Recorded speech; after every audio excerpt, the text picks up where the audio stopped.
오늘을 함께하며 여러분의 내일을 응원합니다. 성공예감 이대호입니다.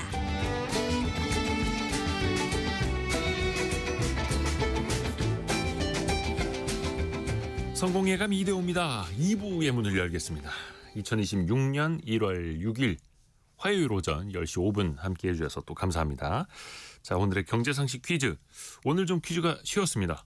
정답은 공무원입니다. 공무원.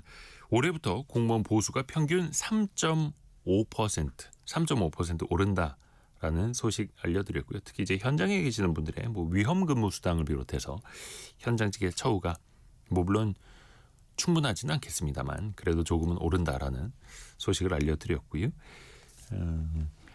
0538 쓰시는 분이 남편이 공무원으로 작년 12월 퇴직했습니다. 신혼 초에 적은 급여 때문에 경제적으로 어려워서 다툰 적도 많았습니다. 라고 보내주셨고요. 이유림님, 공무원은 단순히 직업으로만 볼 게 아닌 것 같아요. 투철한 사명감 또 책임감이 있어야 하니까 아무나 할 수 있는 일이 아니라고 생각해요. 라고 보내주셨고요. 이동현님은 공무원이라는 직업 본인보다 부모님이 안정적인 직업이라고 더 좋아하시죠. 라고 보내주셨네요.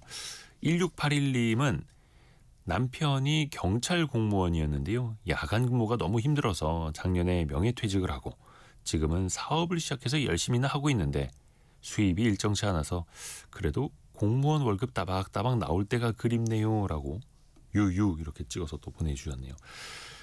1946님, 동생이 공무원입니다. 처우가 좋아진다니 기쁘네요. 치킨 사달라고 해야겠어요. 예, 동생분이 뭐라고 답을 하실까요? 그거 얼마나 오른다도 이럴 수도 있겠고요. 또 아무튼 함께해 주셔서 감사합니다.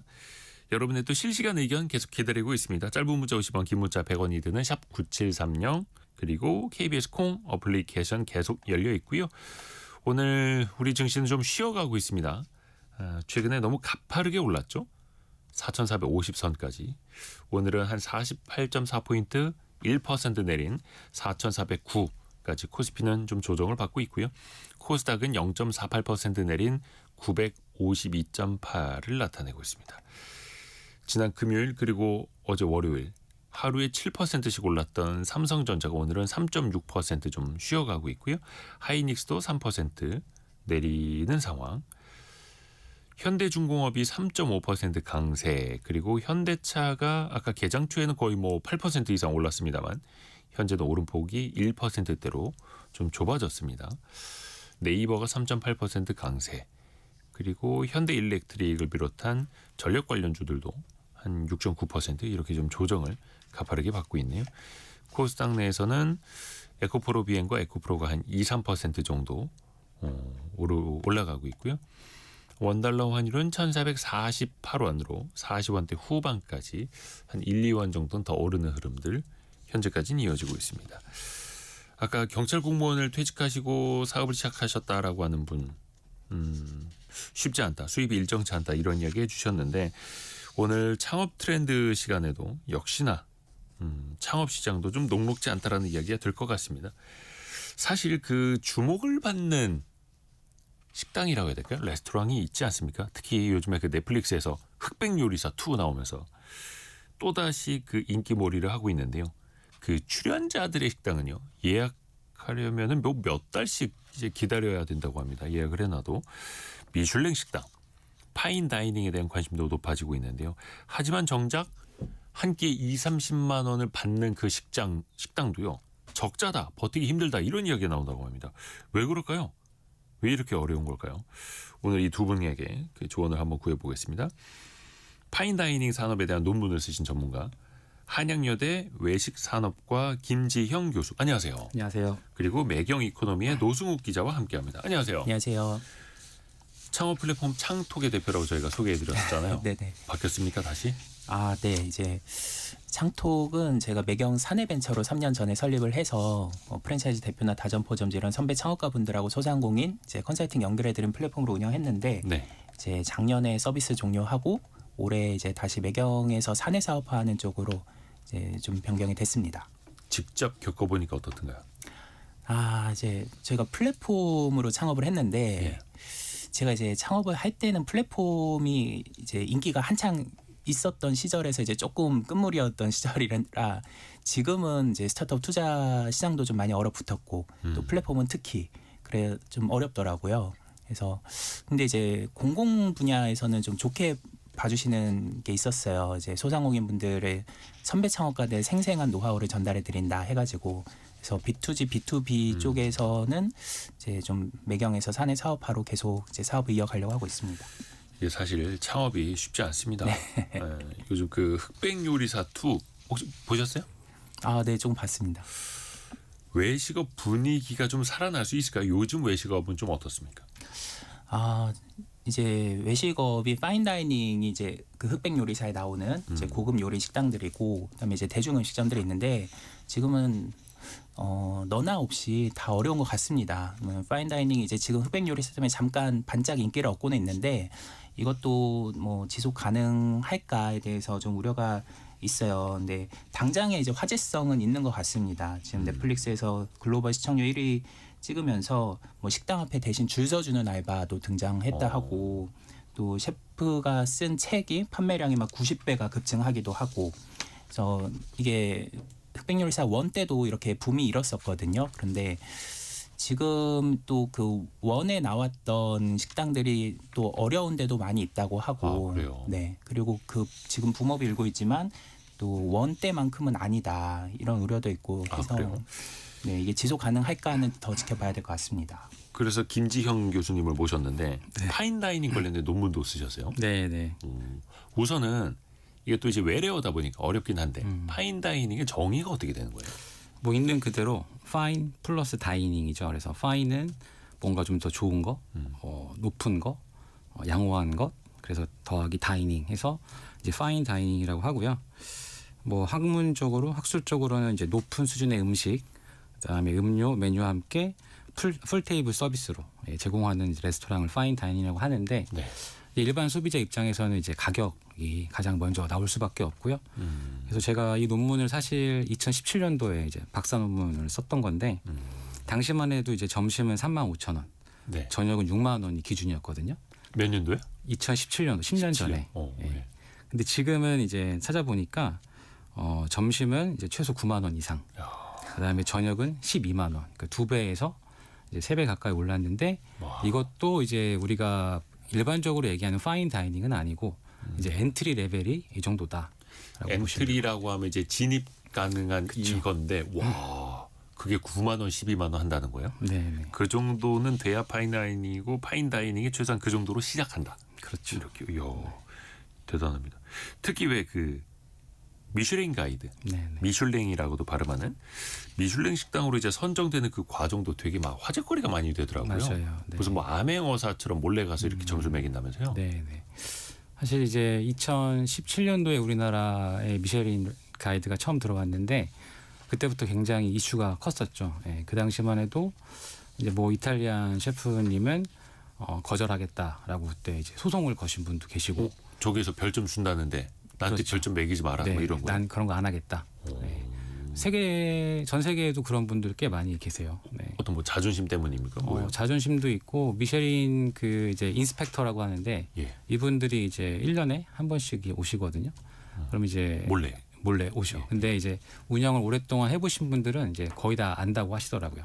왜냐면 이제 특이한 손님. 네, 한 명 또는 2명이 와서 또 2분이 올 때는 이제 외국인이 꼭 이렇게 같이 있고 오시면은 뭐 포크나 나이프를 일부러 떨어뜨리고 영화에도 많이 나왔습니다. 네, 그런 이제 매뉴얼 주문하고. 네, 매뉴얼적인 것들이 있어서 대부분 이제 왔다 갔구나 많이 아시는데 문제는 그분들이 오시면 이제 다른 손님들한테 신경을 좀 덜 쓸 수밖에 없잖아요.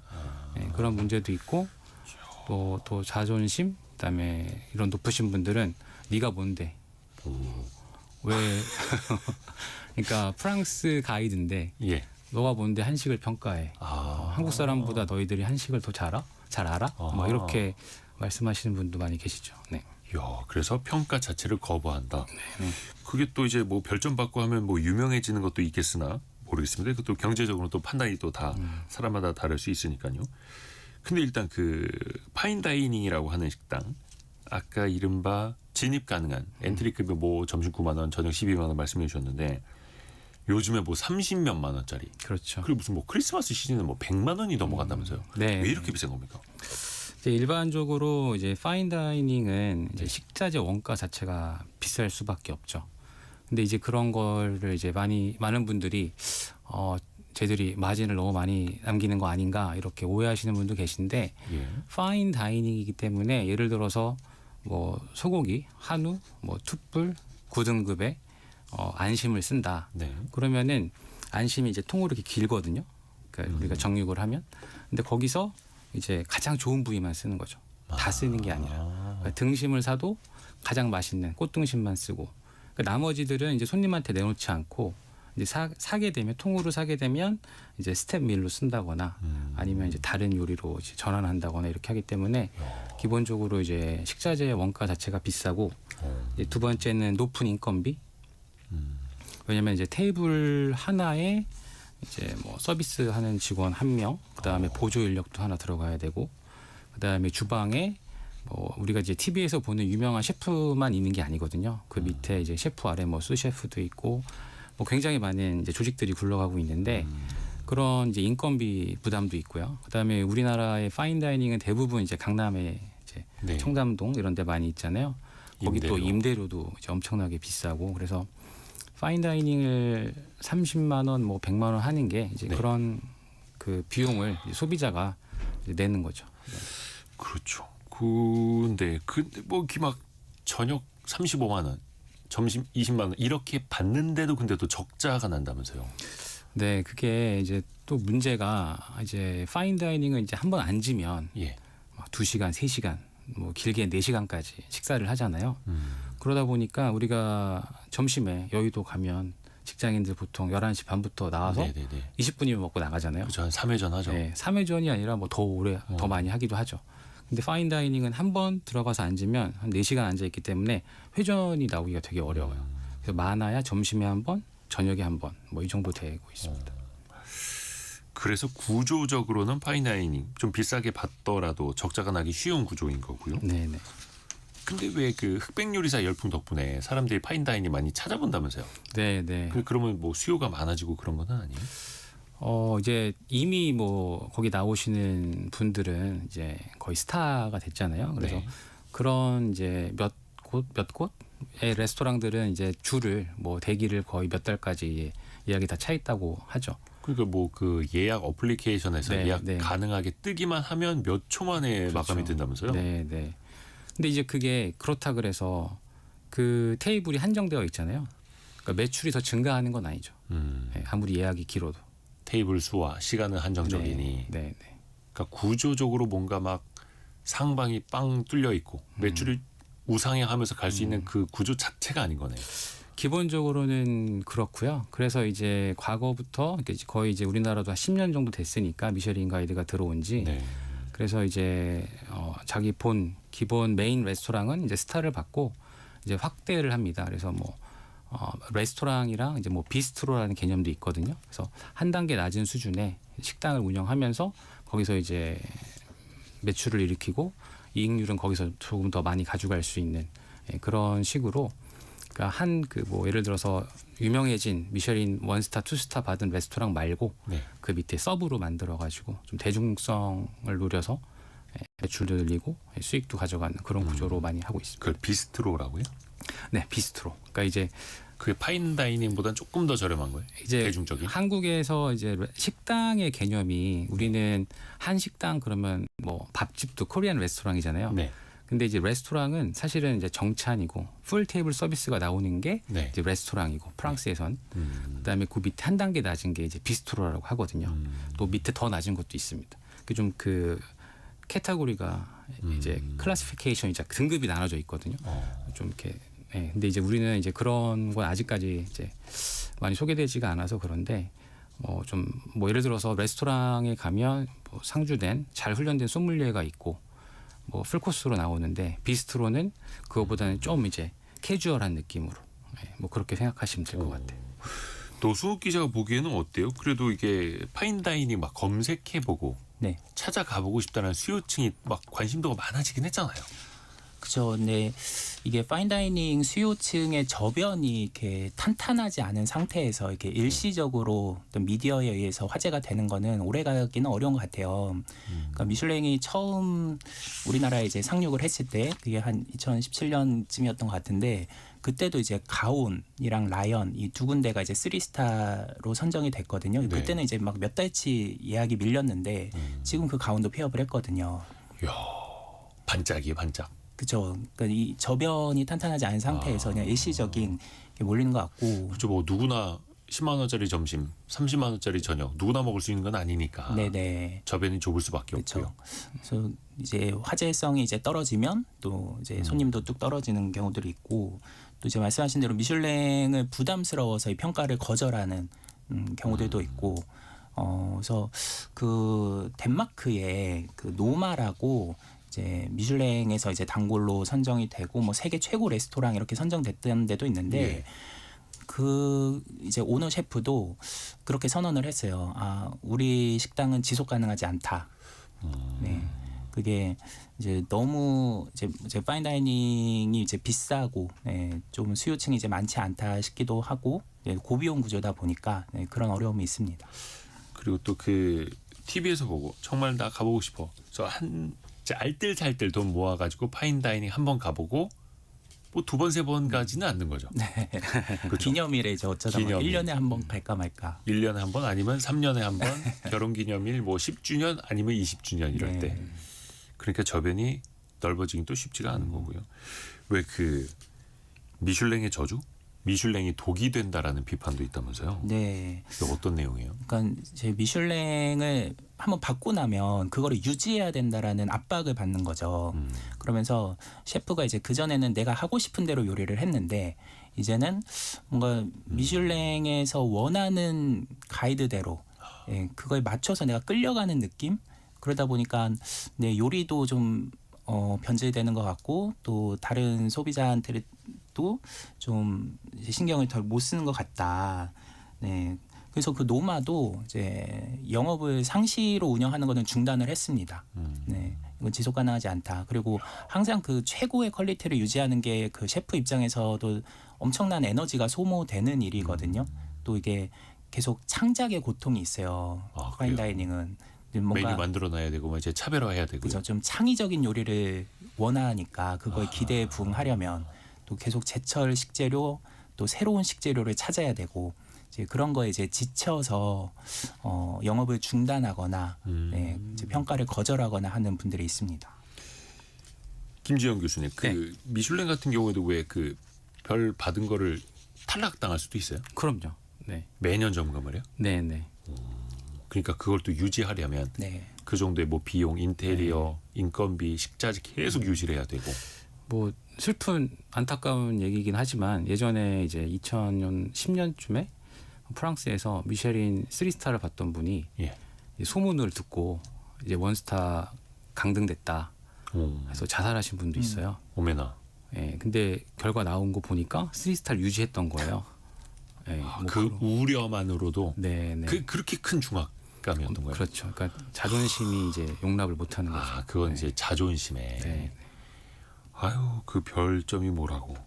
사실 이거는 그 마케팅을 위한 거였잖아요. 미슐랭 가이드 원래 그 타이어 만드는 회사에서 맞습니다. 저희는 고객 서비스용으로 이제 가이드북 같은 거 내놨다가 근데 이게 참 식당의 문화를 또 좌우해 버리기도 하고 뭔가 주객이 전도된 느낌도 없지 않아 있습니다.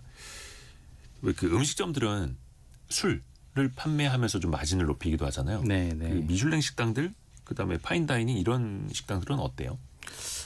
사실 그 이제 우리가 이제 흔히 가는 일반 식당도 뭐 우리 갈비집, 삼겹살집도 이제 마진은 사실 술에서 나온다고 많이 하거든요. 그렇죠. 소맥 팔아야죠. 네, 그 이유가 사실 음식은 들어가는 이제 부대 비용이 엄청 많아요. 이제 식재료 원가 플러스 뭐 전기세도 들어가야 되고 가스값도 들어가야 되고 요리를 하는 사람의 인건비, 네. 뭐 기타 등등 굉장히 많은 비용이 들어가잖아요. 하지만 주류는 냉장고에서 열어서 오픈해서 팔면 그만이잖아요. 네. 예를 들어서 우리가 마트에서 소주를 뭐 1,몇백 원에 사면 식당에서 보통 4,000원, 5,000원 팔잖아요. 보통 이제 곱하기 3 해서 부가세 더해서 이제 판매하는 게 이제 대중적인 식당이고 와인도 이제 저가 와인은 대부분 그렇게 판매하고 있고요. 네, 고가 와인은 이제 너무 비싸니까 예를 들어서 원가가 100만 원인데 300만 원에다가 부가세에서 330만 원에 팔면 소비자들이 가만히 있진 않죠 요즘엔. 예, 예전엔 정말 그렇게 했었어요. 예, 한 10년 근데 요즘에 전만 또 해도. 검색해 보면 직구하는 가격 얼마, 맞아요. 해외에서 네. 얼마 딱 나오니까. 네. 그래서 이제 와인을 많이 파는 것이 그 식당의 순이익을 개선하는 데 이제 굉장히 중요합니다. 예. 네, 네. 그래서 그 와인을 의무적으로 테이블당 한 병씩 마셔야 되는 뭐 이런 데도 있다면서요. 네, 아무래도 이제 수익 때문에 어쩔 수 없이 그렇게 하는 식당이 있는 것도 알고 있는데 뭐 요즘에는 사실은 또 술을 많이 안 드시는 분도 그쵸, 요즘 상당히 문화가. 많거든요. 문화 자체가. 그래서 그 논알콜 와인도 이제 아. 준비를 해놨죠. 네, 보통 보면은. 그건 그냥 포도 주스 같은 거네 그러면.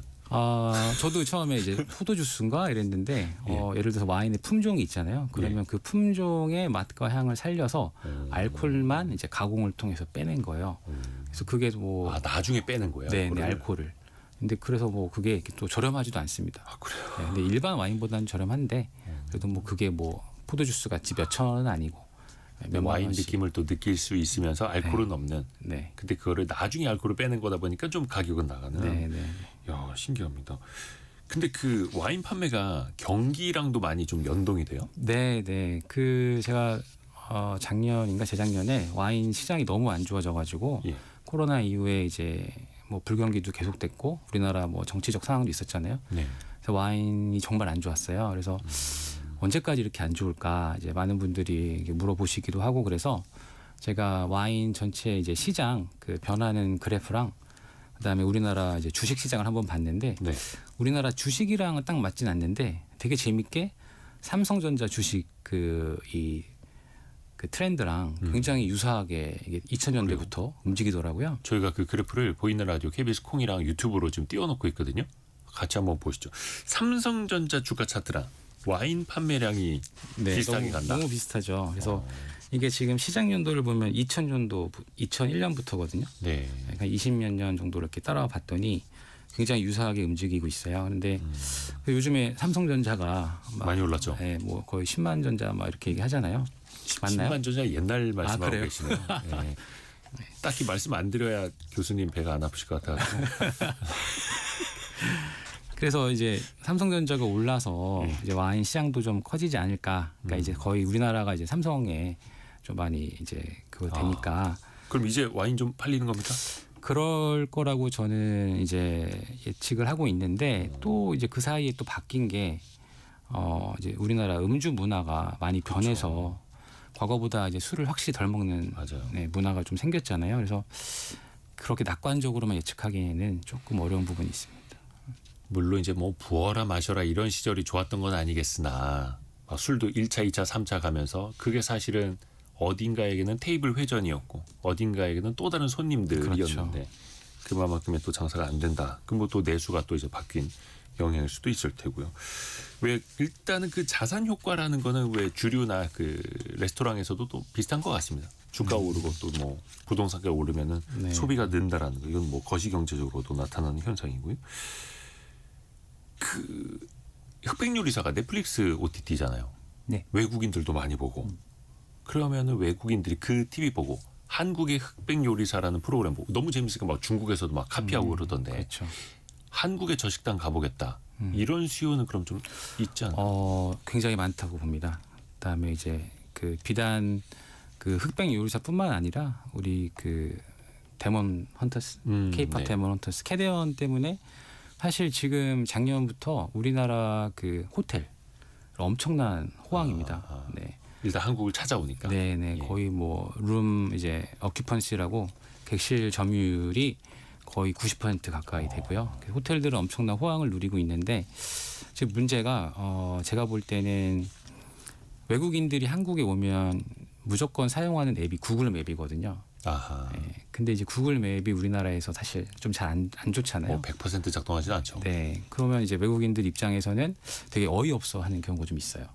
그래서 그럼 뭘 써야 되냐 한국에선 그럼 이제 저희 이제 제가 이제 조언을 해드리면 뭐 네이버 앱이나 뭐 카카오 맵 이런 걸 말씀드리면 네. 그게 뭐냐 뭐 이렇게 해서 어떻게 구글을 못 쓰냐 그러면 이제 이분들도 막 검색을 해봐요. 그러면 이제 우리나라 뭐 보안 문제 뭐 이런 것 때문에 구글이랑 아직 협의 안 된 게 좀 있어서 구글 맵이 자유롭지 않은데 외국인들 입장에서는 구글 맵이 가장 좀 신뢰를 할 수 있는 맵이다 보니까 그런 면에서 좀 그러니까 외국인들이 와서 찾아오기가 좀 어려운 부분은 없지 않아 있는 것 같습니다. 물론 거기에도 뭐 맛집 리스트 나오긴 나오더라고요. 네, 네, 네. 근데 이제 그 외국인들이 자기네 나라에서 쓰는 것만큼 또 이제 작동이 안 되니 그렇죠. 답답함을 또 느낄 수도 있을 테고요. 그러니까 뭔가 기대 요인 그리고 제한적인 요인은 다 존재하는 거네요. 네, 네. 노수 기자님. 네. 근데 이제 우리나라를 찾는 외국인들의 한 80%가 이제 동북아, 동남아 이런 데서 오고 이제 서양에서 오는 분들이 좀 많지가 않아요. 네. 네. 이제 동남아에서 오는 분들은 좀 구매력이 낮으니까 이제 또 파인다이닝에 접근이 좀 어려운 경우도 있고 그리고 이제 중국, 대만 이런 데서 이제 그 인기가 많은 게 흑백 요리사가 이제 우리나라 음식을 중식을 과연 이제 한국의 셰프들이 어떻게 요리를 할까 뭐 이제 그런 거에 대한 궁금한 건데 역시 이제 구매력의 문제로 좀 접근이 어려운 경우들이 있어서 이제 외국인을 이제 타겟팅을 하는 것도 좀 전략적으로 해야 되는 것 같습니다. 그리고 조금 전에 기상 관련된 특보가 나왔는데요. 10시 18분에 일본 시마네현 마스에시 남동쪽 23km 지역에서 규모 6.2 지진이 발생했다고 하네요. 해서 경남, 경북 지역 등에도 그 지진 등 그 진동을 좀 느낄 수 있으니까요. 안전에 유의하시길 바라겠습니다. 10시 18분 기준으로 일본 시마네현 마스에시 남동쪽 23km 지역에서 규모 6.2 지진이 발생했다라는 소식 전달해 드리고요. 그러면은 그 외국인 관광객의 덕을 보는 것도 좀 제한적이고 근데 그렇다고 해서 파인다이닝 뭐 10만 원, 20만 원 하는 그 메뉴 값을 내리라거나 대중적인 식당으로 전략을 변경하려 이것도 네. 그러면 쉽지 않을 거 아니에요. 그렇죠. 그러면은 이제 정체성이 또 흔들릴 수가 있으니까. 네.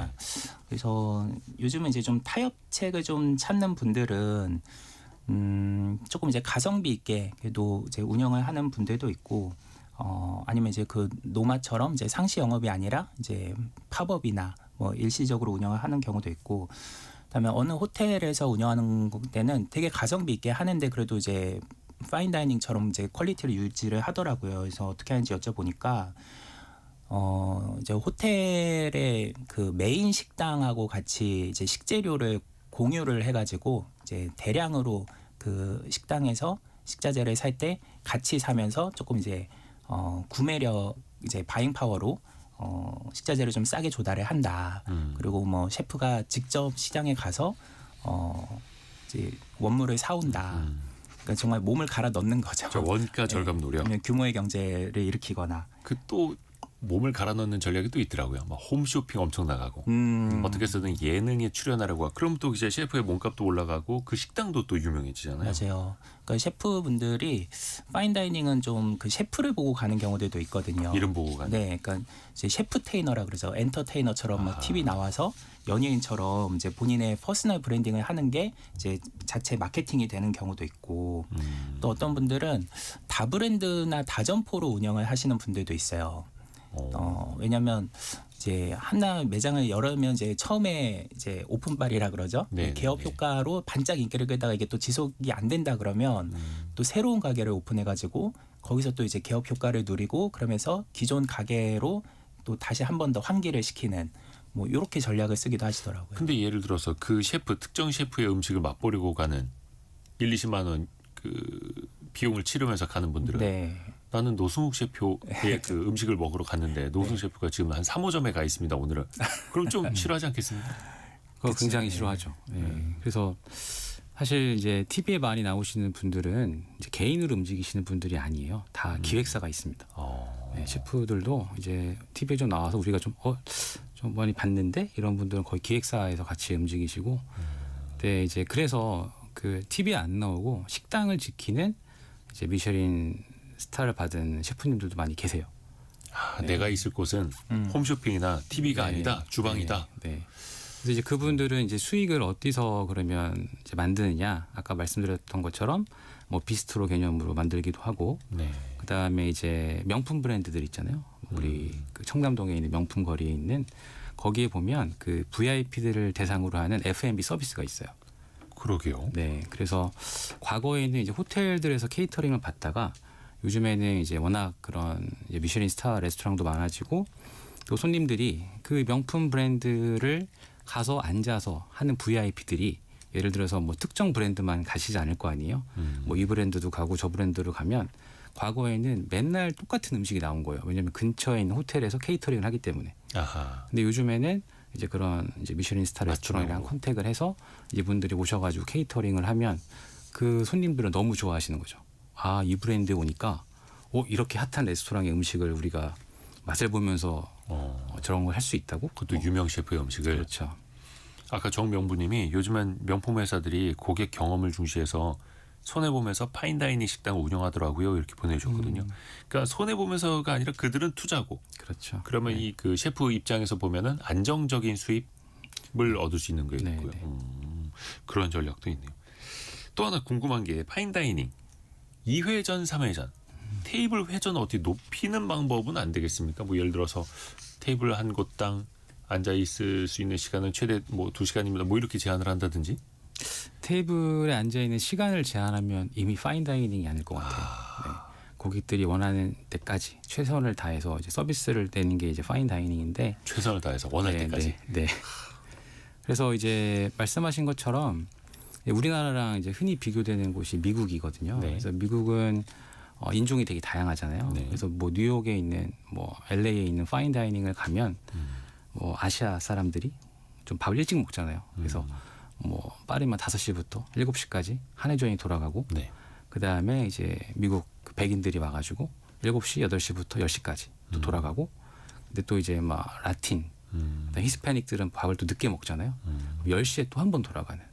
그래서 저녁에만 이렇게 3회전까지 할 수 있는 그런 구조가 있는 그 식당들은 그 파인 다이닝들은 굉장히 마진율이 좋겠죠. 다양한 인종, 다양한 문화가 공존하니까요. 네. 한국에서는 아직 그렇게는 좀 쉽지 않을 것 같아서 뭐 제 생각에는 점심도 좀 이렇게 그러니까 좀 저는 접근성을 높이는 게 굉장히 중요하다고 보거든요. 왜냐하면 이 먹어봐야 이게 내가 좋다 안 좋다 판단도 할 수 있고 그러니까 문턱을 좀 낮춰서 좀 대중화를 하는 방법도 되게 좀 중요할 것 같습니다. 접근성 역시 가격입니까? 뭐 가격을 항상 이제 숨겨놓고 있지만 늘 가격은 이제 소비자가 이제 그 레스토랑 선택한 속성 중에 가장 중요한 거죠. 아까 4092번 쓰시는 분이 흑백 요리사로 유명해진 그 식당 가격 알아봤는데 대부분 런치가 20에서 25만 원, 저녁 30에서 35만 원 정도 하더라고요. 아내랑 갈까 했는데 가격 보고 포기했습니다. 만약 가더라도 아내가 그 가격 알면 등짝 스매시 날릴 것 같습니다. 포기하셨다. 그러니까 문턱이 높다는 거죠. 그렇죠. 그러게요. 물론 이것도 사람마다 그 가격 어느 정도 되면 한 번은 가보겠다. 뭐 이게 또 달라질 수는 있겠습니다만. 노순욱 기자, 그 파인다이닝 특히 이제 그 유명 셰프들도 또 많아질수록 어떻게 보면 산업도 저변이 넓어질 것 같은데 네. 후진 양성은 어떻습니까? 그 이제 파인다이닝 같은 데는 이제 고급 기술을 또 활용을 하다 보니까 이걸 아무한테나 전수를 안 하죠. 이제 도제식으로 수제자한테 이제 전수를 하는 식으로 약간 폐쇄적으로 운영이 되는 경우들도 있는데 특히 중식이 좀 그렇다고 해요.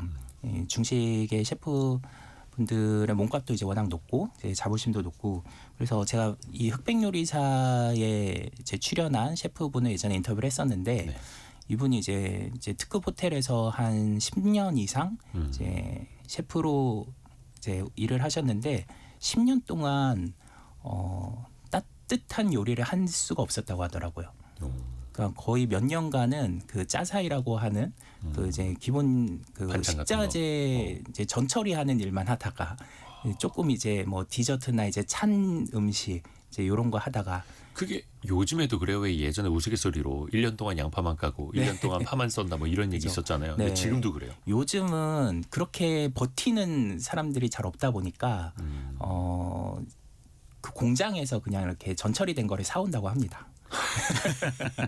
실제로 이미 네네. 다 다듬어진 거. 예. 근데 그 정도로 좀 폐쇄적으로 이제 전수가 잘 안 되고, 근데 그거는 좀 양쪽에서 좀 같이 개선을 해야 될 것 같아요. 그러니까 배우는 입장에서도 좀 더 이제 인내심을 갖고 왜냐하면 들어가자마자 바로 이걸 알려주기에는 또 그분도 몇십 년 동안 그거를 배운 거다 보니까 근데 또 가르치는 입장에서도 또 예전처럼 그렇게 몇 년 동안 이것만 해라 이렇게 하는 거는 또 요즘 노동 문화랑 안 맞으니까 예, 좀 그런 타협점이 필요할 것 같습니다. 아 이게 참 세상은 또 변화가고 있는데 그 인재들을 또 만들어내는 것도 또 과제이기도 하고 김지영 교수님은 또 현장에서 그 외식 산업과 네, 교수님이시니까 학생들을 가르치시는 거잖아요. 네, 네. 그러면 뭐 이렇게 셰프가 되려는 학생들도 많아요? 그럼요. 네. 파인다이닝 쪽도 많이 선호를 하나요? 저는 이제 학교 오기 전에 그 프랑스 요리 학교에서 거기 이제 총지배인을 하다가 왔는데 거기는 이제 좀 그 학비가 좀 굉장히 높은 편이었어요. 그래서 거기는 좀 어느 정도 이제 집안 환경이 좀 좋은 학생들이 많이 있었고 이제 대학에 오다 보니까 되게 다양하잖아요. 네네네. 네, 그런데 제가 이렇게 수업 시간에 이제 수업 내용에서 오늘 말씀드렸던 내용들이 있는데 손을 들어보라 그래요. 5성급 호텔에 가서 밥을 먹어본 사람 있니? 또는 뭐 파인다이닝 가봤니? 그러면 대학교 1학년, 2학년 애들 학생들이면 뭐 3학년이 돼도 예. 거의 없어요. 그런 경험하기 쉽지 않죠. 네. 그래서 저는 이제 학생들한테 이러한 거를 좀 경험할 수 있는 기회를 좀 주면 어떨까라는 생각이 좀 많이 듭니다. 왜냐하면 저도 대학 다닐 때 저는 이제 식음료 연구회라는 동아리에 있었는데 대학 때 그때는 이제 그 업장에 있는 저희 학교를 졸업한 선배님들이 직원 할인을 해주고 또 선배님들이 돈을 모아서 학생들한테 뭐 한 달에 한 번, 학기에 한 번씩 그런 다이닝을 경험해주는. 경험할 수 있게 도와주셨었거든요. 그래서 좀 학생 할인, 뭐 대학생 할인, 전공 할인 이런 거를 좀 해주시면 애들이 경험을 해봐야 이게 어떤지 알 수 있잖아요. 그리고 많은 선배님들이 좀 들으셔야 되는데. 네. 그 요즘에 이제 우리 AI 때문에 뭐 직업이 막 없어진다 뭐 한다 되게 얘기 많잖아요. 근데 저는 오히려 이렇게 파인다이닝이나 이런 프리미엄 서비스는 더 잘 될 것 같거든요. 사람의 손길. 네. 그래서 오히려 좀 그런 학생들한테 좀 이제 접근할 수 있는 기회를 많이 주면 저는 너무 좋은 기회라고 생각해요. 저희 학생들이 그냥 일반 뭐 프랜차이즈 식당 가서 일하는 것보단 오히려 좀 이런 서비스도 배우고 기술도 배워가지고 더 계속 발전할 수 있는 모습이 이제 가르치는 사람 입장에서는 훨씬 좋잖아요. 네. 그렇죠. 또 이게 그 규격화되어 있는 프랜차이즈 음식보다는 사람이 또 할 수 있는 영역이 더 넓을 수 있으니까요. 근데 왜 요즘에 뭐 셰프 하면서 되게 뭔가 떠오르는 직업, 그다음에 사회적으로 뭔가 인지도도 높아지는 것처럼 보이나 다들 그렇게 돈 많이 버는 셰프는 또 아닐 거 아닙니까? 그럼요. 처우나 연봉이나 좀 어때요? 그 이제 뭐 한 2026년이죠. 예. 한 20년 전, 30년 전을 이렇게 돌이켜 보면 그때 이제 제가 대학에 98년도에 입학을 했는데 그때 이제 선배들이 졸업하면서 받은 연봉이 네. 1,500 그랬어요. 그러니까 98년도에. 네. 그리고 제가 2025년도에 대학을 졸업했는데 26년도에 그때 연봉이 한 2천만 원? 이 업종이 25년도에요? 아니요. 2005년도에. 아, 2005년도에. 네. 큰일 날 뻔했네. 예. 네, 2005년도에 2천만 원. 네. 그리고 지금 뭐 그 뒤에 10년, 그다음에 또 더 20몇 년이 흘렀잖아요. 네, 네. 지금 이제 웬만한 식당들에서 주는 것은 이제 한 2,500, 600. 예? 예, 그러니까 최소 시급, 그 최저 시급까지가 최저 시급.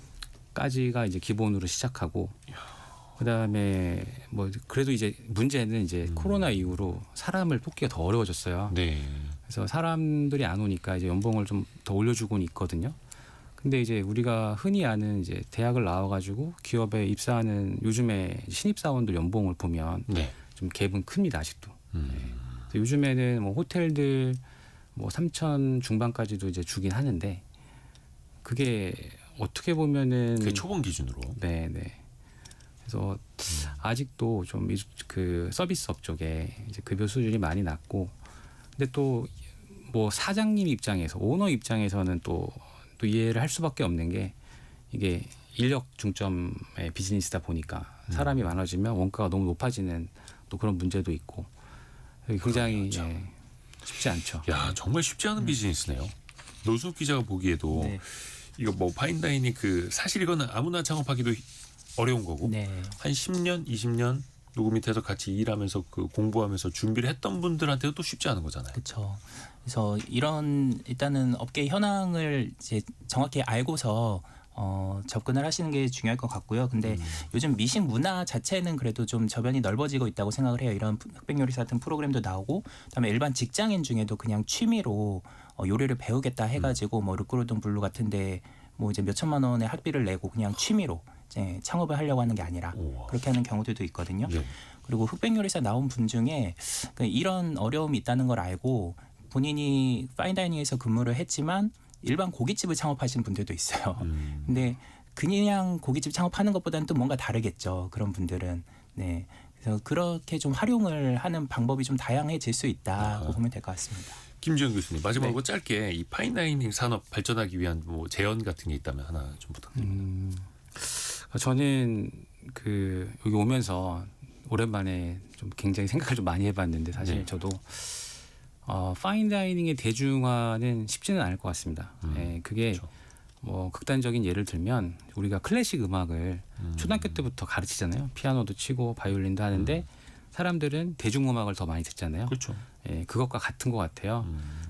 그럼에도 불구하고 이제 문화 산업으로 이렇게 계속 지속 가능하게 발전하려면 교육이 굉장히 중요한 것 같습니다. 그래서 대학들에서 교양 수업으로 뭐 테이블 매너나 뭐 전 세계 뭐 식문화 이런 것도 좀 많이 가르치면 좋을 것 같고, 그다음에 기업에서 그 신입사원들 연수할 때 뭐 이럴 때도 뭐 테이블 매너 이런 거 사실 가르쳐 줘야 되잖아요. 네, 그 이제 나중에 과장되고 부장되고 이제 보면 지금까지 그렇게 먹다가 이제 좀 이제 사회적으로 올라가면 과거처럼 똑같이 이제 식사를 하시는 분들 되게 많거든요. 네. 그러면 이제 제가 이제 예전에 그 르꼬르동 블루에서 그런 거 가르쳐 보면 같이 식사하기 전에 먼저 가르쳐 드려야 돼요. 예를 들어서 정말 아주 간단하게 밥 먹을 때 쩝쩝거리면 안 된다. 이거를 기본적으로부터. 다 먹고 나서 하면 이러잖아요. 내가 쩝쩝거렸나? 이럴 수가 있기 때문에 뭐 그런 거. 그다음에 뭐 테이블에서 어떻게 해야 되는 거. 굉장히 상식적인 거를 우리가 그런 걸 네. 배우지 못하고 사회에 나와서 그런 것도 좀 하면 좋을 것 같습니다. 한양여대 외식산업과 김지형 교수 그리고 매경 이코노미 노승욱 기자 통해서 들어봤습니다. 고맙습니다. 감사합니다. 감사합니다. 라디오 정보센터 다녀옵니다. 청와대는 이재명 대통령과 시진핑 중국 국가주석이 어제 정상회담을 통해 북한 대화 재개 중요성을 확인했다고 밝혔습니다. 또 두 정상이 매년 만날 필요성에도 공감대를 형성했다고 전했습니다. 서해 구조물 문제와 관련해선 올해부터 경계 획정을 위한 차관급 회담 개최를 위해 노력하기로 했습니다. 공천 헌금 의혹을 수사하고 있는 경찰이 오늘 김경시 의원으로부터 1억 원을 받았다는 강선우 의원 전 사무국장을 피해자 신분으로 불러 조사하고 있습니다. 최근 환율 안정을 위해 정부가 각종 조치에 나선 결과 외환 보유액이 감소세로 돌아섰습니다. 한국은행은 지난달 말 우리나라 외환 보유액이 4,280억 5천만 달러라고 발표했습니다. 한 달 전보다 26억 달러 줄어든 것으로 지난해 5월 이후 7개월 만에 감소했습니다. 지금까지 라디오 정보센터 뉴스 정원나였습니다. 애프터 서비스 시간 유혜진 리포터와 함께합니다. 안녕하세요. 네, 안녕하세요. 우리 청취자분들의 질문 들어볼까요? 네, 어제 슬기로운 세무생활 시간에 달라지는 세금 혜택에 대해 알아봤는데요. 조광희님, 육아수당을 신청하면 기본급에서 제외하는 것 아닌가요? 세액공제 혜택은 얼마나 있을까요? 하고 질문 주셨습니다. 네. 일단 달라지는 부분은 6세 이하 자녀를 둔 직원에게 회사가 주는 보육수당이고요. 작년에는 근로자 1명당 20만 원이었던 것이 올해부터는 자녀 1명당 월 20만 원으로 공제 혜택이 늘었습니다. 그러니까 자녀가 많을수록 유리해지는 거죠. 그렇죠. 그리고 육아수당과 관련해서는 딜로이트 안진회계법인 안시현 회계사에게 자문을 구해봤는데요. 지자체에서 지급하는 육아수당은 근로계약과는 무관한 복지 혜택이기 때문에 회사가 이걸 근거로 임금을 조정하는 건 근로기준법 위반에 해당할 수 있고요. 육아수당은 비과세 소득이기 때문에 세액 공제와는 무관합니다. 그리고 육아와 관련한 세액 공제로는 자녀 세액 공제라는 게 있는데 네. 8세 이상 자녀가 있는 경우에 받을 수 있고 만 8세 미만의 아동은 매월 10만 원의 아동 수당을 받기 때문에 공제 대상에서 제외가 됩니다. 단 20세 이하 부양가족 자녀에 대한 150만 원의 소득 공제는 만 8세 미만이어도 받을 수 있다고 합니다. 또 다른 질문은요. 네, 2872님. 자금 계획서는 전세 계약에는 상관없는 게 맞나요? 하셨습니다. 그 자금 조달 계획서. 사실 이게 집 살 때, 취득할 네. 때 내는 거지 전세 때는 필요는 없고요. 그리고 집을 살 때도 규제 지역에서는 네. 이게 의무이기도 하고 비규제 지역에서는 6억을 넘는 집을 살 때 자금 조달 계획서가 필수인 겁니다. 또 다른 질문도 들어볼까요? 네, 오진아님. 고정금리는 변경 효과가 아예 없는 건가요? 라는 질문 주셨습니다. 이거 많이 헷갈리죠. 고정금리가 끝까지 고정되는 것도 있지만 중간에 네. 변하는 고정금리도 있습니다. 일단은 그 정책 금융 상품들 있죠. 디딤돌 네. 대출이나 보금자리론 같은 경우에는 30년 만기면 30년 동안 쭉 고정으로 가는 거고요. 네. 주기형 고정금리도 있습니다. 은행에서 판매하는 것들이 대부분 이런데 요즘에는 이게 또 대세로 가고 있고요. 처음 대출을 받은 5년 동안은 금리가 고정이 되는데 네. 그 이후에 시점에 한번 변동이 됩니다. 음. 그리고 그 변동된 금리로 또 5년간 고정이 되는 마치 네. 5년마다 갱신이 되는 그 보험료처럼 이렇게 가는 거고요. 또 처음 5년은 고정되다가 그 이후에 6개월마다 변동이 되는 것도 있습니다. 이걸 혼합형이라고도 하는데요. 네. 그래서 여러분이 대출을 받으실 때 이게 주기형인지 혼합형인지에 따라서 금리가 또 그 시점이 달라질 수 있다는 네. 거 유념하시면 좋겠네요. 마지막 질문 하나 더 들어볼까요? 네, 이경숙님이요. 1인 개인 사업자 세금 면제와 관련해서는 어느 곳에 좀 알아보면 좋을까요? 하고 궁금증 보내주셨습니다. 국세청 상담 전화가 있죠. 126번. 그리고 네. 국세청 홈택스 홈페이지도 좋은데요. 특히 국세청 상담 전화 126번은요. 1월에 그 연말정산 간소화 막 몰리는 시즌에는요. 통화가 좀 어려우실 수도 그렇죠. 있습니다. 알아두시면 좋겠고 중소기업 통합콜센터는 1357번, 1357번이 있습니다. 유해진 리포터 고맙습니다. 감사합니다. 저희는 내일 아침 9시 5분에 다시 찾아뵙겠습니다. 성공 예감은 오늘도 여러분을 응원합니다.